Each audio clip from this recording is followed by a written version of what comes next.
শ্রীকৃষ্ণ আর রাধার নিঃস্বার্থ ভালোবাসা নিয়ে কিছু কথা বলি।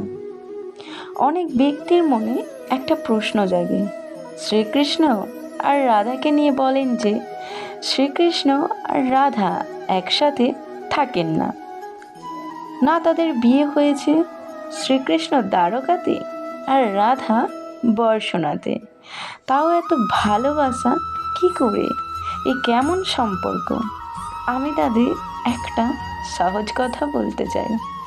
আপনি কখনো আয়নার দিকে দেখেছেন? নিজের দুই চোখের দিকে তাকিয়েছেন? তাকিয়ে জিজ্ঞাসা করুন, এই দুই চোখ একসাথে কেন বন্ধ হয়? একসাথে কেন খোলে? একসাথে কেন কাঁদি?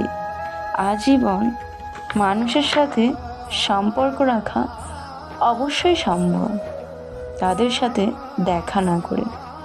শ্রীকৃষ্ণ রাধার ভালোবাসার কিছুটা এরকমই, আর কিছুটা এরকমই হয় ভালোবাসা দুই নয়নের মতো, যারা কখনোই মিলিত হবে না কিন্তু একসাথে জুড়ে থাকেন। এই অনুভূতি নিঃস্বার্থ হয়, আর এই নিঃস্বার্থ ভালোবাসায় আপনাকে আনন্দের সাথে অগ্রসর করে। জীবনের সব সময় নিঃস্বার্থভাবে ভালোবাসুন, শুধুমাত্র আনন্দই পাবেন। তাহলে আসুন আর আমার সাথে নিঃস্বার্থভাবে ভালোবেসে বলুন, রাধা রাধা।